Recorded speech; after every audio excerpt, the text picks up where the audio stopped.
Hey, I'd like to welcome you to another episode of Mission Matters. My name is Adam Torres, and if you'd like to apply to be a guest in the show, just head on over to missionmatters.com and click on Be Our Guest to apply. All right, so today we have Melissa Faith Hart on the line, and she's founder and CEO over at eBodyguard. Melissa, welcome to the show. Thank you so much for having me, Adam. All right, so we got a lot to talk about today. We're going to, of course, get into eBodyguard and what you're doing to really help first responders and accelerate accurate information during emergencies. So we'll get into that. But as we get started here, Melissa, let's start this episode the way that we start them all, with what we like to call our Mission Matters Minute. So, Melissa, at Mission Matters, our aim and our goal is to amplify stories for entrepreneurs, for executives, for experts. That's what we do. Melissa, what mission matters to you? We are the bridge to smart, safe cities and communities. So those smart, safe cities can actually help keep their own citizens safe wherever they are. That's our mission. Yeah. Love bringing mission-based individuals and entrepreneurs on to share why they do what they do, how they're doing, and really what we can all learn from that so we all grow. So great to have you on. Just to get us going here, Melissa, I see the title founder here, eBodyguard. Like, where'd the idea come for this? Years ago, I was working at Xerox Services and I innovated multiple different innovations. And one of the key innovations that I made was an e-discovery platform. And we actually started at the car of a police vehicle, and then we innovated that all the way into the case management system of the courts. And that was fun. But I realized that unless I'm actually helping the individual and starting that before the emergency occurred, that I wasn't going to really make that social meaning happen. And so I wanted to be able to make the impact happen to the individual level and be able to critically make that happen from a preventative perspective. And so I really came up with eBodyguard, knowing that if I solve the he said, she said, Yeah. started with the preventative measure, that this is where eBodyguard was born. And so you had the idea. What comes next when you're working in a space like this? Like, what comes next? Had you been an entrepreneur, maybe launched things previously, or was this like what came next? Yeah, so I mean, as an innovator, I was always innovating for the last 20 years, whether as a composer in my nightlife like world or during the day. I have innovation activity going on in the world of my corporate. And then so I decided that I was going to launch eBodyguard on my own in 2018. And what comes next was that I had to actually get it funded.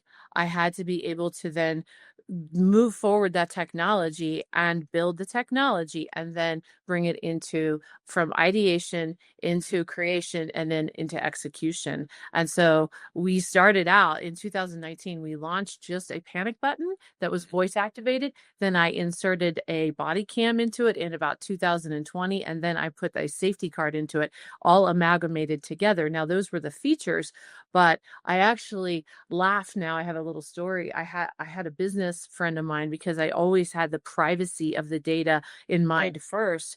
And he looked at me and he said, he was very concerned. He Mm. said, "Melissa, you're so concerned about privacy of the individual, and you haven't even like gotten this product to market." Like he was like, "Look at Facebook. Facebook came out and they sold, they got all this across the country and all this across the world, and they have thousands, millions and millions of downloads. And they were concerned about privacy later." He said, "What's wrong with you? What is wrong with you?" And he was so concerned about my go-to-market strategy. And I looked at him and I said, "Look, I care so much about the privacy of the data. I'm not wrong." And we literally went back and forth for hours over this. He's like, "You're backwards." So I want to stay in the early days just a little bit longer here, and that's Go ahead. because there's so many people that that'll watch this show that are starting with an idea, a product. Otherwise, maybe they haven't done it before, and you're going to market. This is again the first big one that you're doing on your own, like you said, going out there, raising the money, all that. What was that like? Like when you went out there and because it's still different. It's different when you're doing it for yourself versus another company or other things. Even if you are innovating, what was that like? Awful. awful.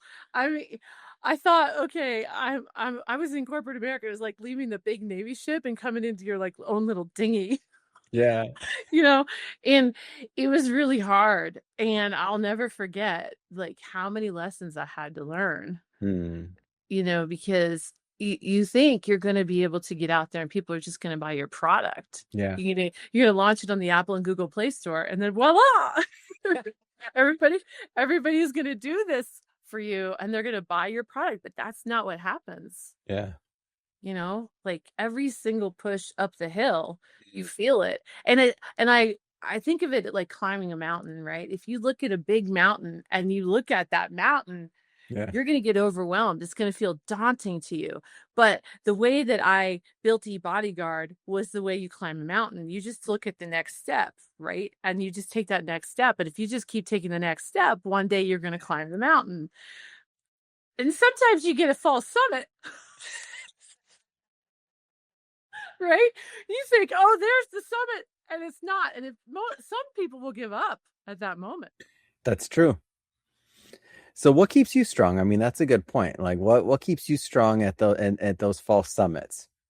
Every entrepreneur is going to have a couple, or if not 17 moments that could kill their business. I had 17 moments today. No, I'm just Right. Right. You're going to have those moments that's going to kick you in the gut. mm, And if you are strong inside and you have that character inside where this is just one more problem I need to solve, mhm. and you look at it that way instead of, oh my goodness, this is fatal. It's the difference in your mindset where you recognize this is just one more problem I need to solve, and I need to talk to a friend, or I need to go for a walk, and then I'm going to find the solution. That's what keeps me strong, knowing it's just a problem to solve. It's not fatal. Yeah, yeah. And it's interesting that you talk about like just taking one step forward and then you look forward. So what year was this again you said founded? So how many years are you in? It was 2018, so I'm in my 8th year, but I came up with the idea in 2017. So in reality, I'm Doesn't coming to that my time fly? 9th.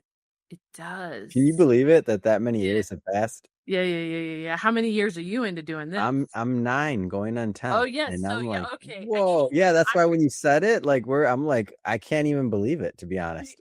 you know what's so funny about this? I read an article, like a Harvard Business Review article that said, you get complacent between years 6 and 10.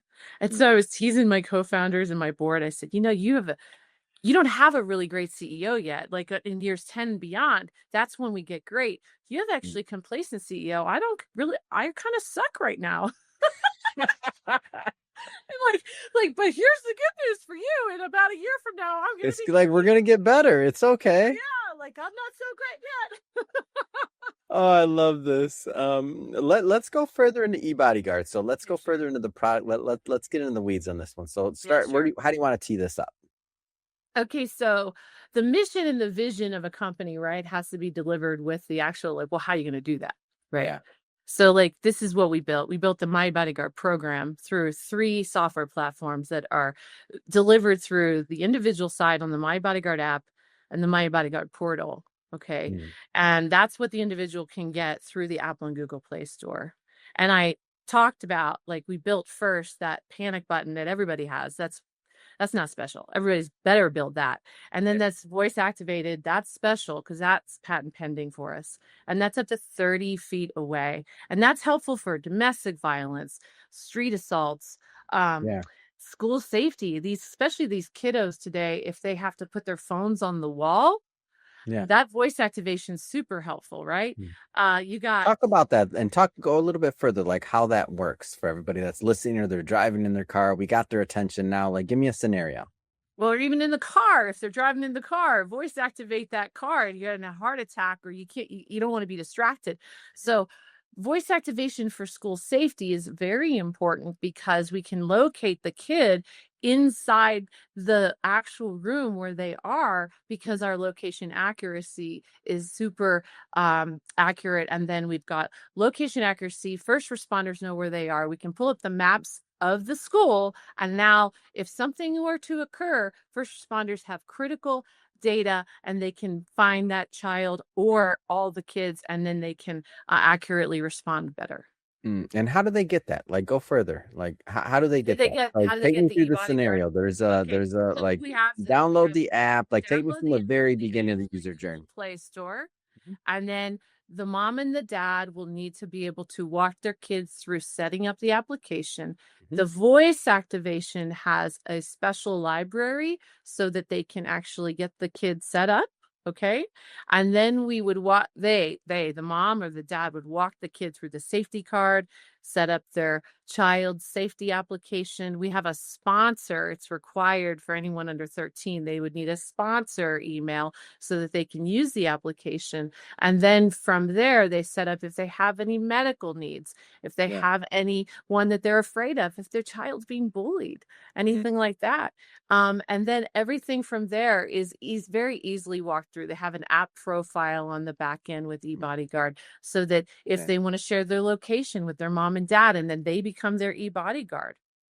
So At just to that, make sure I have this right up to this point, so you got for and there's many different scenarios for this that you can use it, of course, but the one that we've been exploring so far is for children. So let's say that they download the app on their phone, Mhm, they set it up. There was some some parental additions on that to mhm, be added as well as you mhm, mentioned. mhm. After they set up the voice activation, all that good stuff, and then so now ideally it's functioning. Their parents are looped in. So now when if something happens, like how does it work? So what happens is then 911 is told, hey, this is, you know, first name, last name, eBodyguard location. That Mm, 911, it doesn't matter which type of 911 center it is across the country. yeah. They actually, because we're satellite based, will receive that information immediately. Wow. Okay, they don't have to go through what's called a primary or a secondary PSAP, and I'm going to explain what that means. We have, because of satellite, are going to send that to the closest 911 center. So Mm, that is what very, very important because if there's a school that yeah. needs, like, we're going to talk about this, like Uvalde, Texas, or Parkland, or all these school safety challenges that we've had across the country.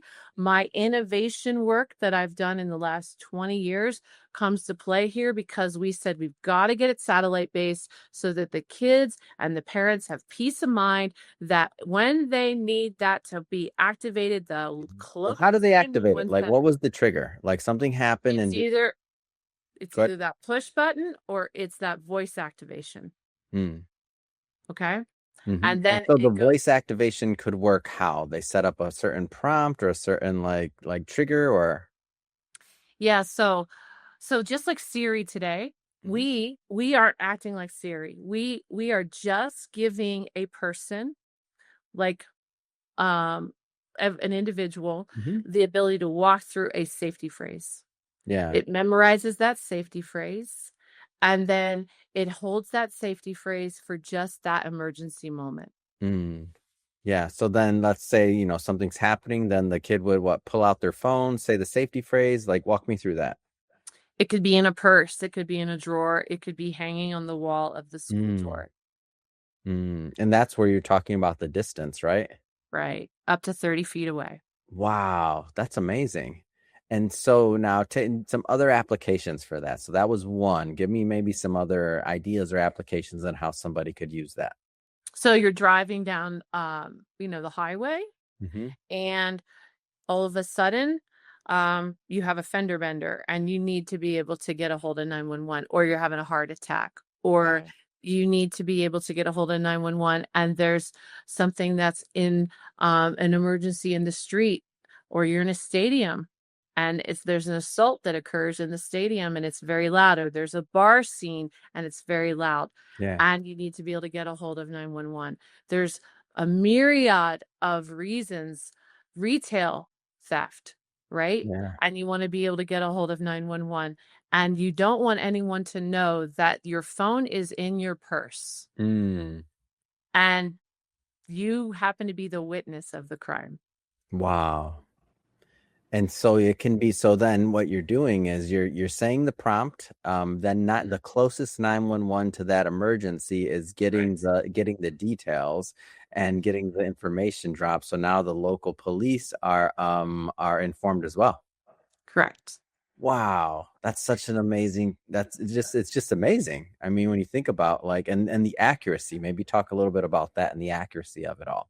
So the location matters. You need the time and the date and the identification of individuals around all of it. And that's what we've worked on, and the verifiable chain of custody so that it can be held up in court.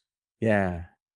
With combination of privacy so that the individuals involved know that the cyber is protected, that they are protected, and that individual privacy is protected, and that all of this really matters because we're dealing with witness data, we're dealing with juvenile data, we're dealing with victim data. So all of that needed to be considered as we were building this. Oh my gosh. What kind of response have you gotten from like the first responder community, local governments, parents? I mean, what kind of response have you gotten from this? So 911 really likes it because of the location accuracy. They really like it because of the information coming through. We've also received responses from victim groups. We've been working with them for many years, and everyone has different needs based upon their stakeholdership responses for their persona. And so we've built it based upon each stakeholder group. The DAs really like it. We've gotten response where we're working specifically with law enforcement. Yeah. Parents really like it for their kiddos. Yeah, I can see it too. Like when you think about like having that on your phone and just that other peace of mind, and also like obviously you don't want to have to, need this, Mm. but knowing that you have it and knowing that it works, like that's a big deal. I think from a community policing perspective, Yeah. you know, in today's environment, we need as many people on the good side, right? And knowing how to protect that data, right? When I built it in a way where we really focused on that privacy first. So like going back to that first story, right? Yeah. Yeah. Right. I didn't focus on let's build a technology company that gets out there and focuses on features and revenue. That's not what I thought of. I thought of how can I make a company that really considers some of the most important attributes, quality over quantity first. And what do I need to do to like make sure the data is encrypted, make sure that the right people are working on the team, that Mm. they have their criminal background checks taken care of, so that Yeah. when we're dealing with like our most personal moments when they matter, because we never know when it's going to happen, Yeah. that everyone that's involved in this situation knows eBodyGuard has your back. We really are your electronic bodyguard. We really have your back. Mm, love it. It's great. It's a great story, one that I love bringing to my audience. What's next in terms of the rollout and spreading the word? Like, what's next? Well, we have Smart Safe Cities My Bodyguard program version 2.0 coming out in 2026. Mm. So we just, we were working on that first version. I'm really proud of what we've done, and I'm really excited about what's coming out in 2026. I cannot share the What do you partners mean? It's that. already, we're almost in Okay. 2026. Here is one We're partner. already in This is 2026 okay. almost. This is the one partner. It's Critical Response Group, and that's all the school maps. I can say that. The maps in the school. So if something does happen, we are ingesting those maps, and that's a great partnership that we've just signed. So I can say that. Mm. And there are multiple other partnerships coming as well. Such as, you can't blame me. Cannot, cannot. Fine. But that's a sneak peek. How's that? I'll take it. I'll take it. I'll take what I can get there. That's fine. Well, Melissa, this has been a lot of fun having you on today, and really big fan of the This work has you're been doing fun over for at me. big fan of what you're doing over at eBodyGuard, and really just I mean, help people, like whether it's for these emergency situations that matter. That being said, if people want to follow up, they want to download, they want to connect on the journey, how do they do that? So the simple way for an individual or a community member or a mom and dad is to go to the Apple and Google Play Store Yeah. and download today eBodyGuard. that you Yeah. can go there. And then to find us or me, LinkedIn is a great way to connect with me, or just email me or go to eBodyGuard.org. Fantastic. And for everybody listening, just so you know, we'll definitely put some links in the show notes so you can just click on the links and head right on over. And speaking of the audience, if this is your first time with Mission Matters and you haven't done it yet, hit that subscribe or follow button. This is a daily show. Yes, you heard me right. Each and every day, we're bringing you new episodes, new ideas, and hopefully new inspiration to help you along the way in your journey as well. So again, hit that subscribe or follow button. And Melissa, again, thank you so much for coming on. It's been an absolute pleasure. Thank you for having me, Adam.